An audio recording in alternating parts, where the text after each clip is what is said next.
몸이 아파서 병원에 가면 의사가 맨 먼저 하는 일은 진단하는 것입니다. 치료를 위한 정확한 진단의 중요성은 아무리 강조해도 부족함이 없겠죠. 정확한 진단을 위해서 의사들이 하는 몇 가지의 검사가 있죠. 대부분은 피를 뽑아서 전반적인 그 사람의 몸의 상태를 체크하고 또 필요한 부위를 엑스레이나 CT 같은 촬영을 해서 이상 유무를 조사하죠. 그런 전반적인 검사를 통해서 문제가 발생되면 더 정밀한 검사를 위해서 MRI나 혹은 또 다른 검사를 합니다. 정확한 진단을 위해서입니다. 저는 요즘 호세아스를 묵상하면서 이 호세아스가 교회의 상태를 진단해주는 혈액 검사나 엑스레이 혹은 CT 혹은 MRI에 해당되는 내용임을 자주 느끼고 있습니다. 호세아서 1장, 2장, 3장은 우리가 이미 보았는데요. 이것은 이스라엘 백성의 영적 상태를 전반적으로 체크해주는 혈액 검사와 같은 것입니다. 엑스레이와 같은 거예요. 여기에서 나타난 이스라엘의 상태가 어떤 상태였죠? 호세아의 선지자, 엄난한 아내 고멜처럼 하나님에 대해서 불성실하고 신실하지 못한 그런 모습이었습니다. 문제가 한두 군데가 아니었습니다. 모든 것이 문제였습니다. 총체적인 문제였죠. 이 총체적인 문제를 해결하기 위해서는 원인을 더 정확히 찾아내어야 합니다. 그 찾아내는 작업이 호세아 4장부터 마지막 14장까지라고 볼 수 있습니다. 더 정확한, 더 자세한, 더 세밀한 하나님의 검사와 그 검사의 결과를 직접적으로 다루는 것이 호세아 4장부터 마지막까지의 일관된 내용입니다. 하나님께서 왜 이스라엘 백성들의 상태를 간접적으로 그리고 직접적으로 이렇게 상세하게 진단하시고 다루실까요? 고치기 위해서입니다. 회복시키고 살리기 위해서입니다. 버리기 위해서가 아니에요. 심판으로 끝내기 위해서가 아니에요. 검사를 왜 한다고요? 진단을 왜 해요? 고치기 위해서입니다. 수술할 부분이 있으면 수술하기 위해서예요. 살려놓기 위한 것이죠. 그래서 호세아서에는 이스라엘 백성의 영적 상태를 진단하는 하나님의 그 날카로운 진단과 더불어서 이런 백성을 자기 백성으로 사랑하는 하나님의 아픈 마음과 그리고 그들을 고치려고 하는 하나님의 다함없는 열심, 불같은 사랑이 담겨 있습니다. 오늘 본문은 그 하나님의 불같은 사랑을 자기 백성과 이스라엘 백성과 논쟁하시는 하나님으로 표현하고 있습니다. 그렇게 나타내고 있죠. 오늘 4장 1절을 다시 한번 보실까요? 같이 읽겠습니다. 시작. 이스라엘 자손들아 여호와의 말씀을 들으라. 여호와께서 이 땅 주민과 논쟁하시나니 이 땅에는 진실도 없고 인애도 없고 하나님을 아는 지식도 없고. 여기 하나님께서 이 땅 주민들과 논쟁하신다고 할 때 이 논쟁은 단순한 토론이 아닙니다. 두 사람 사이에 말다툼이 아닙니다. 이건 법정적인 그런 용어예요. 재판장이 피고를 신문할 때 쓰는 논쟁이라는 단어입니다. 법정에서 재판관이 피고의 죄를 조목조목 따져서 그 죄를 드러내고 그 죄에 마땅한 선고를 내리기 위한 그런 작업이 논쟁인 것입니다. 그러니까 하나님께서 지금 재판관처럼 이스라엘 백성들의 죄에 대해서 조목조목 신문하십니다. 따지십니다. 논쟁하십니다. 왜 그렇게 하죠? 죄를 확정지어 선고하고 심판하기 위해서인데요. 이 심판의 목적이 뭐예요? 심판해서 버리는 것이 아닙니다. 너희들이 이런 죄를 지었으니까 그 죄에 마땅한 벌이 이런 것이니까 그걸 조목조목 따져서 그대로 시행하고 버리는 것이 목적이 아니에요. 이건 마치 의사가 환자의 정확한 그 회복을 위해서 수술해야 할 부분을 찾아내기 위해 동원 가능한 모든 그 첨단 기기를 동원해서 그 환자의 문제가 되는 부분을 찾아내고 찾아낸 그 부분을 뭐예요? 아프더라도 도려내고 수술해서 마침내 원래의 상태로 돌려놓기 위해서 건강한 상태로 회복시키기 위해서 하는 것과 똑같은 거죠. 그래서 이스라엘 백성은 이 하나님의 법적인 그 무게를 지닌 이 하나님의 논쟁을 들어야 합니다. 그래서 1절은 어떻게 시작된다고요? 들어라 라고 시작됩니다. 들어야 되는 거예요. 아무리 듣기 싫어도 들어야 되고 기분이 나쁘고 마음이 상해도 이 하나님의 논쟁은 들어야 됩니다. 마치 의사가 정확한 진단을 통해서 당신의 상태가 이러이러합니다. 죽음에 이르는 병입니다. 살기 위해서는 이 부분을 수술해야 합니다. 라고 말하면 환자가 자신의 상태를 인정하고 들어야 하는 것과 똑같은 것입니다. 기분 나빠도 들어야 돼요. 그렇다면 이스라엘 백성이 들어야 할 하나님의 논쟁이 무엇입니까? 1절 후반절부터 2절까지의 내용이 그것이죠. 이 땅에는 진실도 없고 또 무엇도 없다고요? 인애도 없고 또 무엇도 없어요? 하나님을 아는 지식도 없고 그 다음 뭐가 있죠? 오직 저주와 속임과 살인과 도둑질과 간음뿐이요 포악하여 피가 피를 뒤엄이라 그랬습니다. 이것이 이스라엘 백성을 더 상세하게 진단한 하나님의 진단 결과입니다. 진단 결과가 뭡니까? 그 땅에 꼭 있어야 할 것은 없고 있어서는 안 될 것이 만연하다는 것입니다. 암세포와 같은 것들이 너무 많다는 거예요. 건강한 징후가 그 검사를 통해서 어디에도 발견되지 않는다는 거죠. 사랑하는 여러분, 이 땅은 하나님 백성이 살아가고 있는 땅입니다. 하나님의 교회가 있는 땅이에요. 구약 이스라엘 국가는 단순한 하나의 국가가 아니죠. 신정 국가입니다. 신약의 교회 공동체와 거의 비슷한 의미입니다. 교회에 있어서는 안 될 것이 가득 차 있고 교회에 꼭 있어야 할 것은 없다는 진단과 같은 것입니다. 이스라엘 땅에 꼭 있어야 할 것이 무엇입니까? 진실이죠. 인애입니다. 하나님을 아는 지식입니다. 진실은 에메트라는 단어인데 우리말 번역은 진실로 번역되어 있죠. 근데 원래 이 단어의 1차적인 뜻은 true, 진리라는 뜻입니다. 간혹 진리와 진실이 이렇게 교차적으로 사용되기도 하는데요. 그 둘을 합치면 이런 뜻이 되죠.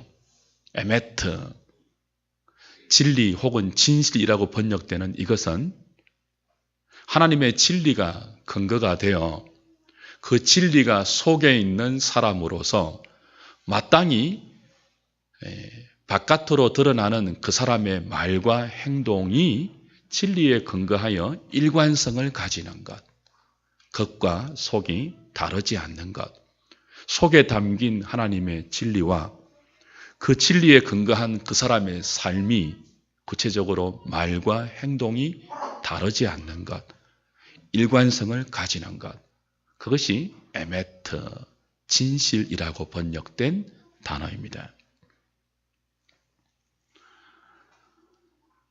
이스라엘 백성에게 이스라엘 땅에 진실이 없었다는 것은 그들이 하나님의 진리를 외면했다는 것을 의미합니다. 하나님 말씀을 외면했다는 것을 의미해요. 하나님의 진리를 외면했기 때문에 비겁하게 자기를 속이고 다른 사람을 속이면서 자기의 이익을 추구했다는 그런 뜻이죠. 하나님 백성들은 진실하게 살아가야 합니다. 진리를 추구하면서 겉과 속이 똑같은, 말과 행동이 똑같은 삶을 은혜로 추구해야 하는 사람들이에요. 근데 그 땅에 진실이 없으니까 믿을 사람이 없는 거죠. 믿지 못할 땅이 되었습니다. 그 어디에도 진리가 없고 진리에 근거한 진실이 없으니까 누가 무슨 말을 해도 믿지 못하는 사회, 믿을 사람이 없는 땅, 그 땅이 이스라엘 땅이었습니다. 인애라는 단어는 여러분이 많이 들어보셨을 거예요. 헤세드라는 단어입니다. 참 번역하기 어려운 단어입니다. 너무나 많은 한국말로 여러 의미로 번역이 되어 있기 때문에 굳이 한 단어로 이 헤세드라는 단어를 이렇게 통일시킬 수 없는 그런 단어이죠. 최대한 가깝게 번역을 한다면 책임을 지는 사랑, 언약의 사랑, 끝까지 목숨을 건 사랑, 나의 모든 것을 희생하는 사랑, 그렇게 포괄적으로 번역할 수 있는 단어입니다. 하나님이 우리를 사랑하실 때 헤세드의 사랑을 하셨습니다. 책임지는 사랑을 하셨습니다. 당신의 언약에 하나님의 목숨을 담보로 한 그 언약을 끝까지 희생하면서 지킨 사랑입니다. 저와 여러분들이 하나님의 백성되고 이 땅에 주님의 교회가 세워진 것은 이 하나님의 헤세드 사랑의 결과입니다. 언약의 사랑의 결과입니다. 책임을 다하는, 목숨까지 희생해서 책임을 다하는 성실한 헤세드의 결과이죠. 저와 여러분들이 하나님의 헤세드 사랑으로 하나님의 자녀되었다면 우리도 다른 사람들에게 이 헤세드의 사랑으로 반응해야 한다고 하나님 우리에게 말씀하십니다. 그래서 성도는 한번 다른 사람과 믿음으로 관계를 맺었으면 끝까지 신실하게 그 관계를 지켜야 합니다. 이익과 손해를 따져서 새로 관계를 시작하거나 손해가 되면 냉정하게 관계를 끊는 그것은 헤세드가 아니죠. 그건 인애가 아닙니다. 하나님이 우리에게 그렇게 따져서 이해득실을 따져서 우리를 사랑했다면 1000만 번이나 더 버리셨겠죠. 아무도 구원받을 사람이 없었을 것입니다. 그럼에도 불구하고 하나님은 헤세드의 사랑으로 우리에게 신실하셨기 때문에 끝까지 그 언약에 목숨을 다해 책임을 지셨기 때문에 오늘 저와 여러분 같은 죄인들이 하나님의 백성 되어 있는 것입니다.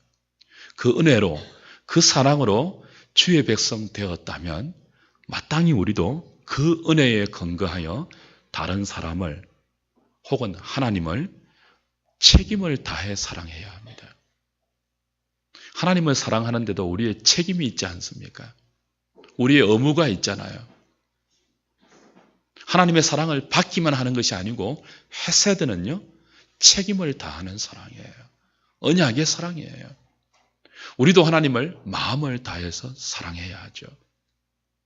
힘을 다하고 목숨을 다해서 사랑해야 합니다. 이스라엘 백성이 그렇지 않았다는 거예요.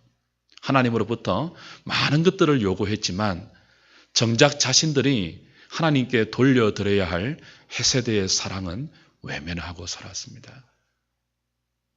다른 사람과의 관계에도 그러했죠. 내 이웃을 내 몸처럼 사랑해야 하는 헤세드의 사랑을 그들은 포기하고 살았습니다. 끝까지 신실하지 않았습니다. 그들은 비겁하게 자기의 유익을 위해서 이 사랑을 외면하고 형제를 팔고 속이고 형제를 죽이면서 자기 배를 불렸던 그런 백성이 되고 말았습니다. 하나님 정밀 검사를 통해서 그들의 상태를 이렇게 진단해 주시죠. 이 땅에는 인애가 없구나. 헤세드가 없구나. 내가 넘치는 헤세드를 너희에게 부어주었지만 그 헤세드가 너희들 속에서 나와 너희들 사이에 흘러가지 않구나. 말씀해 주고 있죠. 논쟁하시고 있습니다. 하나님을 아는 지식은 다음 주에 또 보겠지만 6장까지 이어지는 호세아서의 가장 중요한 내용입니다. 호세아의 주제 가운데 가장 핵심적인 주제는 하나님을 아는 지식입니다. 다트라는 단어입니다. 지식, 다트. 여러 가지 단어가 있지만 본문에는 그 단어가 쓰여 있습니다. 이것은 하나님에 관한 깨달음, 이론적인 지식 정도가 아니고 지식은 지식인데 하나님의 계명을 지켜서, 그러니까 진실과 인애가 바탕이 된 지식이에요. 진실이 뭐였죠? 진리의 말씀에 근거하여 그 사람의 안과 밖이 똑같은 것입니다. 일관된 삶의 태도예요. 인애가 뭐였죠? 끝까지 책임을 지는 언약적 책임지는 사랑이었습니다. 그것도 하나님의 계명에 근거한 것이죠. 하나님을 아는 주의 백성들이 그들의 삶을 진실과 인애로 살아가면요, 반드시 생기는 결과가 하나 있습니다. 그게 무엇입니까? 하나님을 아는 지식입니다. 요한복음 14장 21절에 우리 교회 요절 구절이죠. 나를 사랑하는 자는 내 계명을 지키는 자로서 나의 계명을 지키는 자는 내 아버지께 사랑을 받을 것이요 나도 그를 사랑하여 그에게서 나를 나타낼 것이라. 마음을 다해서 하나님을 사랑하는 헤세드의 사랑은 계명을 지키는 것으로 나타납니다. 계명을 지키는 것은 곧 진실입니다. truth입니다. 하나님 말씀을 통해서 우리의 안과 밖이 똑같아지게 하는 것입니다. 계명 지킴입니다. 그 계명 지킴은 사랑이고 진실입니다. 그렇게 하나님 말씀을 사랑으로 지켜가면 하나님이 어떤 분인지 우리의 삶 속에서 경험되어집니다. 그렇게 경험되어지는 지식, 다트, 하나님을 아는 지식입니다. 그저 단순히 도서관에서 책을 연구해서 얻는 데이터, 정보적인 지식이 아니에요. 말씀에 순종해서 그 말씀대로 살아보니 하나님이 정말 그런 분인 것을 우리의 삶에 실제적으로 경험한 지식입니다. 그리스도가 우리의 삶에 나타나는 거예요. 그런 분으로. 정말 그런 분으로 말입니다. 이건 하나님 백성들에게 있어야 할 필수적인 지식입니다. 필수 지식이에요. 호세아 4장 6절 보면 이스라엘 백성이 망하는데 왜 망한다고 하십니까? 이 지식이 없어서 망하는 거예요. 그러니까 이 지식은 하나님 백성의 생과 사에 연관되어 있는 필수 지식인데 이것이 이 땅에 없다는 거죠. 주 안에 사랑하는 여러분, 말씀드린 것처럼 구약 이스라엘 공동체는 단순한 하나의 국가 정도가 아닙니다. 이건 신정 국가입니다. 오늘 교회와 같습니다. 그래서 구약 이스라엘을 진단하시는 호세아서의 하나님의 진단은 오늘 이 땅의 신약 교회를 진단하는 그런 기준으로 그대로 적용해도 별 틀림이 없는 것입니다. 호세아서를 학자들이 교회의 영적 진단서라고 말하는 이유가 여기에 있죠. 하나님께서 이스라엘을 평가하는 기준이 무엇입니까? 주의 교회를 평가하는 기준이 무엇입니까? 진리와 진실이 있느냐 그거죠. 헤세드, 인애가 있느냐 그거죠. 그 둘에 바탕한 하나님을 아는 필수 지식이 그 공동체와 그 공동체의 지체들에게 있느냐 그거죠. 하나님은 교회를 언제나 그 기준으로 진단하십니다. 그 기준에 근거해서 건강한 교회와 병든 교회가 나누어지는 것입니다. NCD가 교회를 건강한 교회로 막 평가하잖아요. 점수를 내어서 발표해요, 언론에. 그런 기준은 아닙니다. 이 기준이에요.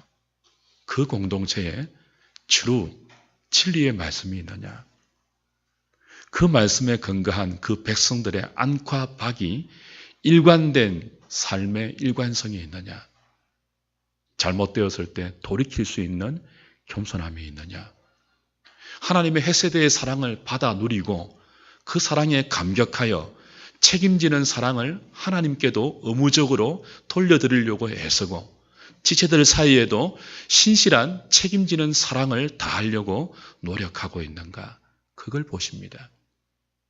그 둘에 근거한 하나님을 아는 지식이 그 공동체 가운데 있는가, 그 지식이 그 교회를 이끌어가고 있는가, 그것으로 평가하시죠. 건물이 얼마나 크냐, 본당이 몇 평이냐, 교육관의 아이들을 잘 교육할 수 있는 첨단 기기가 얼마나 되느냐, 그것 아닙니다. 그 교회에 얼마나 유력한 사람이 있느냐, 권세 있고 힘 있는 사람이 많으냐, 그것으로 따지지 않습니다.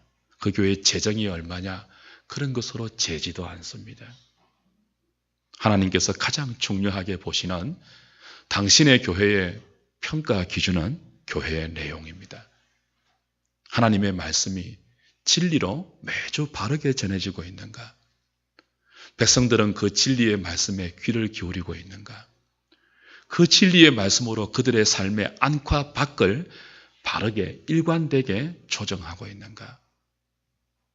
인애가 있는가? 그것이죠. 주 안에 사랑하는 여러분, 사실 교회 안에는요, 조금 불편해도, 조금 힘들어도 돈이 부족하거나 유능한 사람이 없어도 무방합니다. 불편은 하겠죠. 재정이 부족하면. 힘 있는 사람이 없으면 모든 일을 할 때 좀 오래 걸리거나 더디 될 수 있겠죠. 그러나 그런 거 별로 없어도 상관없어요. 아름다운 건물이 있으면 좋겠죠. 신앙생활하기 편하겠죠. 그러나 조금 불편해도 건물이 좁고 낡고 오래되어도 무방합니다. 그런 거 별로 하나님이 중요하게 보지 않아요. 우리는 중요하게 생각해도. 하나님이 정말 중요하게 보시는 게 뭐라고요? 말씀의 진리입니다. 그 교회에 진리가 있느냐? 사람들이 그 진리에 반응하느냐? 그것입니다. 진실하냐? 그것입니다. 인애가 있느냐? 그것입니다. 그 진리의 말씀을 그들의 삶에 사랑으로 순종해서 하나님 아는 지식이 그 공동체 가운데 쌓여가고 있느냐? 영생은 유일하신 참 하나님과 그를 보내신 자 예수 그리스도를 아는 것입니다. 그 아는 지식이 있느냐입니다. 왜 이것이 중요할까요? 진실과 인애와 하나님을 아는 지식이 하나님 백성이 살아가는 땅에 없으면요, 교회 안에 그것이 없으면요, 그것 아닌 다른 것들로 채워지기 때문에 그렇습니다. 오직 저주와 속임과 살인과 도둑질과 간음뿐이요, 포악하여 피가 피를 뒤이음이라.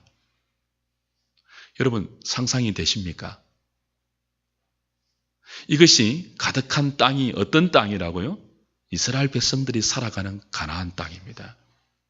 새초부터 새말까지 하나님의 눈이 항상 계셔서 그들을 젖과 꿀이 흐르는 땅이 되겠다고 말씀하신 바로 그 땅입니다. 공의가 있어야 되고 진실이 있어야 되고 인애가 흘러넘쳐야 하는 땅, 하나님을 아는 지식이 여기에도 저기에도 흘러가야 하는 그런 땅.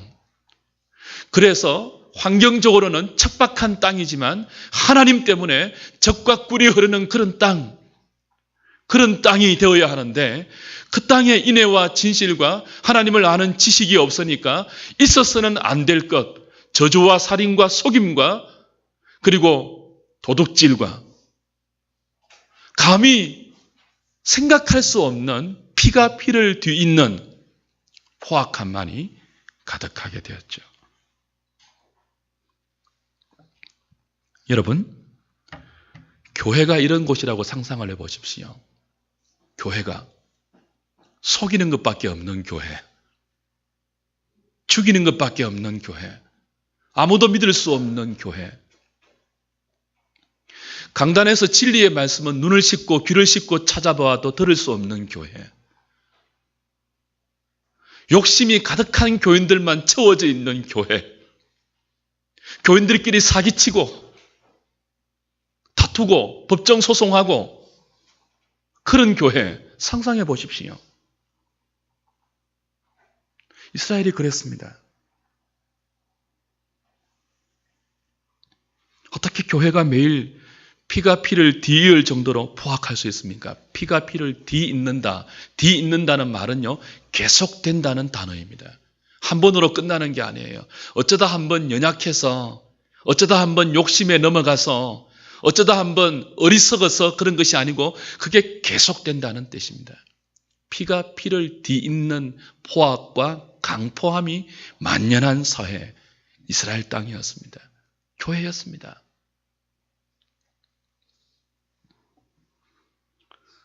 이스라엘에 그런 현상은 한두 곳만 일어난 것이 아닙니다. 국지적인 현상과 특별한 현상이 아니었습니다. 모든 북이스라엘이 전체적으로 그런 보편적인 현상이었습니다. 있어야 할 것은 없고 있어서는 안 될 것이 만연해 있는 총체적인 문제의 상태. 그래서 하나님이 논쟁을 통하여 그들을 수술대 위에 눕혀서 수술해야만 소성할 수 있는 공동체. 하나님 백성이라고 이름 불리우는 이스라엘 땅이었습니다.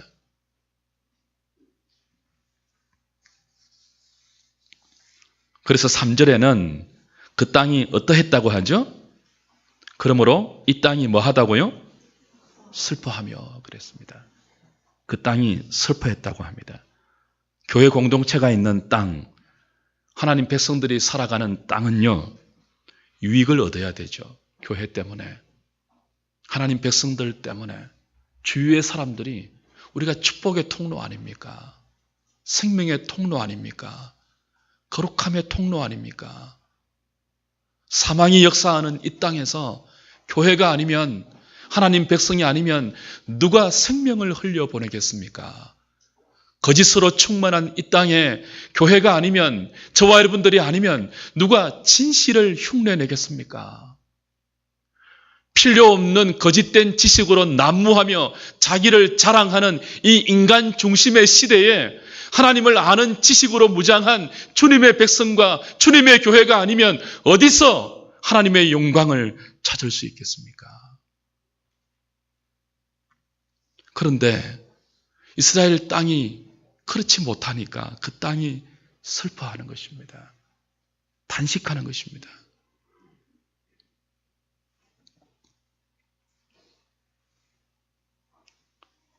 계속 돌이키지 않고 이스라엘이 그렇게 간다면 하나님의 논쟁을 통해서도 자신의 상태를 인정하고 하나님이 행하시는 수술을 바벨론 포로로 의미하겠죠? 그 수술을 통해서 고침받지 않으면 3절 후반부의 말씀처럼 거기 사는 자와 들짐승과 공중에 나는 새가 다 쇠잔하고 바다의 고기도 없어질 것이라고 말씀합니다. 교회의 생명인 성령의 감동이 사라지고 살아있다 하지만 모두 죽은 것처럼 될 것이라는 무서운 경고입니다. 왜 이스라엘이 이렇게 되었을까요? 어쩌다가 교회들이 이 지경까지 오게 되었을까요? 4절에 그 정확한 이유가 나와 있죠. 4절 같이 볼까요? 시작. 그러나 어떤 사람이든지 다투지도 말며 책망하지도 말라. 내 백성들이 제사장과 다투는 자처럼 되었음이니라. 내 백성들이 제사장과 다투는 자처럼 되었다고 합니다. 이것 해석하기 위해서 일주일 내내 고민했습니다. 두 가지로 해석이 가능한 구절이거든요. 우리말 번역처럼 백성들이 제사장과 다툰다 그렇게 번역할 수도 있습니다. 저는 그렇게 해석했습니다. 정반대도 가능합니다. 여하튼 무슨 뜻인가 하면 내 백성들이 제사장과 다툰다는 겁니다. 제사장은 크게 두 가지의 역할을 합니다. 하나는 하나님 백성들이 하나님을 사랑하지 않고 말씀대로 살지 않고 죄를 사랑해서 죄의 자리에 머물러 있을 때 그 죄를 지적하고 죄를 책망하면서 그 백성들의 죄와 싸우는 사람들이 제사장들입니다. 첫 번째 기능이에요. 두 번째 사명이 무엇입니까? 그런 바른 제사장의 기능을 통해서 죄에서 돌이키는 백성들에게 제사를 통하여 하나님과 화목하게 하는 기능입니다. 이것이 제사장이 하는 역할이에요. 그런데 이스라엘 백성들이 제사장과 다투었다고 했습니다. 제사장이 하는 그런 기능을 싫어했다는 뜻입니다. 죄를 짓고 있으면서도 그 죄에서 돌이키라고 말하는 제사장이 있으면 그걸 싫어했다는 거예요. 거부했다는 거예요. 그들과 다투었다는 거죠. 죄 이런 이야기 하지 말라는 거예요. 교회 오면 다른 이야기 할 게 얼마나 많은데 매주 죄 이야기 하십니까? 그렇다는 거죠. 여러분, 교회에서 죄 이야기 안 하면 어디서 하겠습니까? 그렇지 않습니까?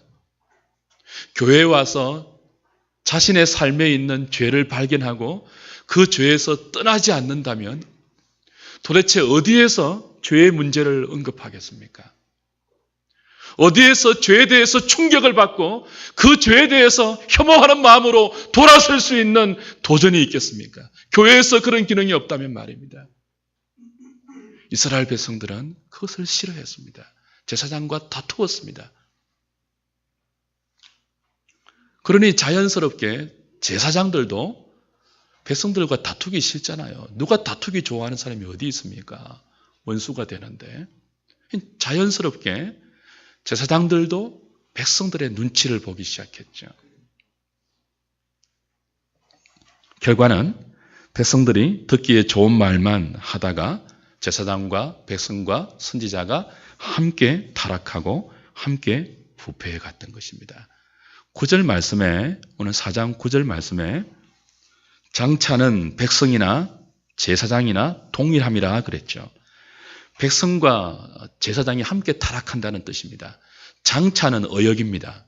미래형으로 우리말로 번역되어 있지만 원래는 현재 진행형입니다. 지금도 그렇게 되어 있다는 것입니다. 백성과 제사장과 다투는 백성, 그들과 똑같아진 제사장, 함께 짜고 치는 고스톱을 치고 있는 것입니다. 함께 타락해가고 있는 것입니다. 이스라엘의 제사장은, 이스라엘의 선지자는 하나님 말씀을 전하는 것보다 이스라엘 백성들의 비위 맞추기에 급급했던 것이죠. 그들은 결코 죄를 설교하지 않았습니다. 그들은 사람들이 싫어하는 소리를 입 밖에 내지 않았습니다. 살아있는 선지자가 아니죠. 그건 벙어리 개입니다. 개는 짖어야 하는 것입니다. 짖지 못하면, 도둑놈이 왔는데 짖지 못하면 그건 벙어리 개입니다. 백성들이 눈앞에 뻔히 죄를 먹고 있는데, 멸망의 길을 가고 있는데, 암에 걸려 죽어가고 있는데 여러분 빨간 약만 발라서 돌려보내겠습니까? 거짓 선지자입니다. 타락한 제사장이에요. 배를 째고 환부를 도려내고 수술해 주지 않는다고 자기를 죽이고 있는 암세포가 있는데도 그걸 도려내 주지 않는 의사를 감사하고 돌아가는 환자는 자기 자신을 참되게 모르는 사람입니다. 그러다가 죽는 거죠. 함께 망해가고 있었습니다. 똑같아지고 있었습니다. 함께 타락하고 있었습니다. 그래서 5절은 너는 낮에 넘어지겠고 너와 함께 있는 선지자는 밤에 넘어지리라 그랬습니다. 함께 넘어진다는 뜻입니다. 함께 망한다는 것입니다. 내가 내 어머니 이스라엘이죠? 멸하겠다. 계속 그렇게 가면 하나님의 진단에 자신의 상태를 인정하고 알겠습니다. 하나님 수술해 주십시오. 수술 받겠습니다. 돌이키지 않으면 함께 망한다는 거예요.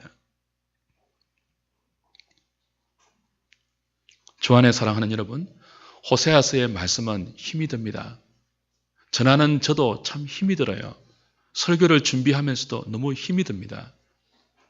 여러분이 듣기 거북해하는 말씀을 전하는 게 왜 좋겠습니까? 여러분도 듣기 힘들 수 있습니다. 그러나 들어야 합니다. 살 길이기 때문에 그렇습니다.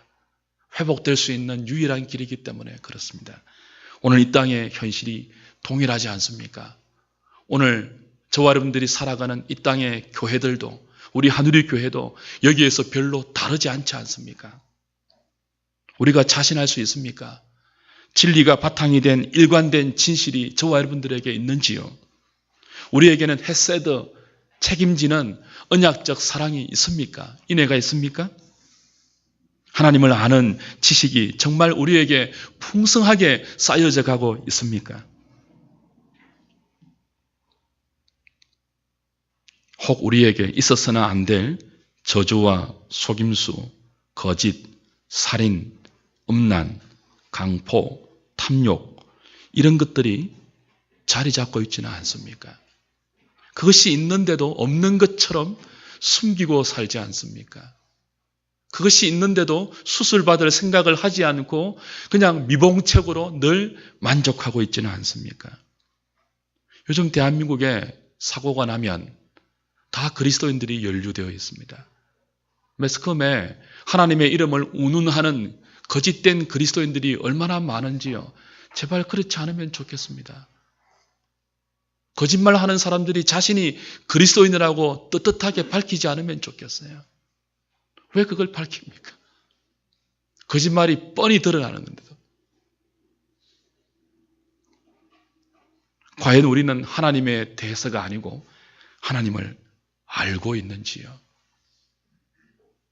오늘 이런 우리를 고치고 수술하고 살리기 위해 논쟁하시는 하나님의 논쟁을 들을 수 있는 저와 여러분 되었으면 좋겠습니다.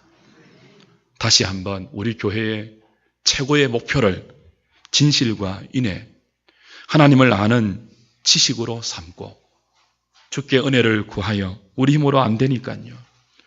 다른 것은 없어도 하나님 이것만은 우리 교회 가운데 나의 삶 가운데 있게 해 주십시오.